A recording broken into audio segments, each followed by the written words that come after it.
night number 145 of History Bedtime Stories in bed in our pajamas.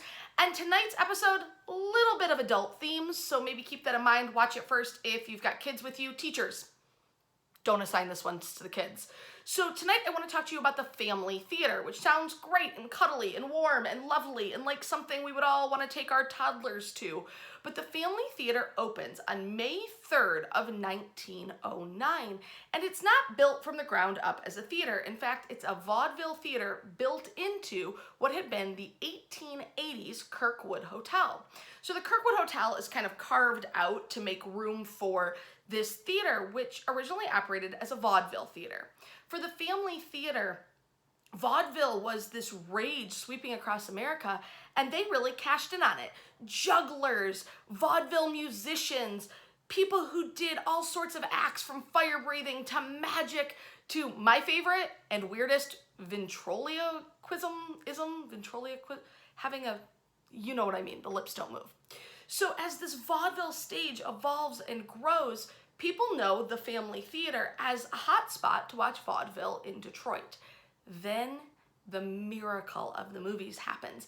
And as movie theaters start sweeping major American cities, the family converts from a vaudeville stage theater into a movie house. And by 1914, they are playing films. For 60 years, for 6 decades, the family theater is the place to go see a movie. It's located just off Woodward, between Woodward and Monroe Street. It's right in the heart of Campus Martius and downtown Detroit, and people are flocking to the family to catch movies.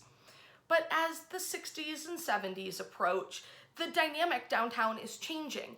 Families are being drawn to these huge multiplex modern movie theaters that are being built and really popping up like weeds in the suburbs, and the family theater falls on hard times. So they do what quite a few Detroit movie theaters did in the 60s and 70s. They turn to porn. Porn, skin flicks, adult movies, whatever you want to call them, that's what the family theater starts showing.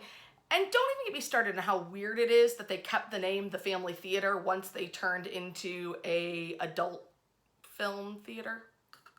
But anywho, the family theater is operating at showing these pornographic films, and it's sort of making ends meet. They do eventually change the name to the Follies Theater, and things are survivable, right? They're making their payments, things are working, the theater is still profitable nearly 70 years on from opening, when on July 26, 1973, a giant fire breaks out. Just as a point of historical importance, the movie playing on screen, Deep Throat. 5-alarm fire, Deep Throat. You can't make this shit up, it's that funny. So this porn of Deep Throat's going on the film, huge fire breaks out, fire departments from all over the city respond. In fact, the fire was so big that it actually sort of pushes through a wall into the adjoining Cadillac Square building. Luckily, the Cadillac Square building skyscraper only gets some smoke damage, but the Follies Theater, formerly the Family Theater, is completely destroyed. The next day, papers throughout the city are telling the story of the fact that the Follies Theater, formerly the Family Theater, has burned to the ground, but because advertisements were purchased ahead of time, the story ran in the Detroit Free Press on the same page as a advertisement to see Deep Throat at the Follies. Today, the theater is long, long gone, never rebuilt, but it's definitely a part of Detroit's odd, strange, funny, and kind of wonderful Detroit history. I hope you're enjoying History Bedtime Stories. Wash your hands. We'll see you tomorrow night.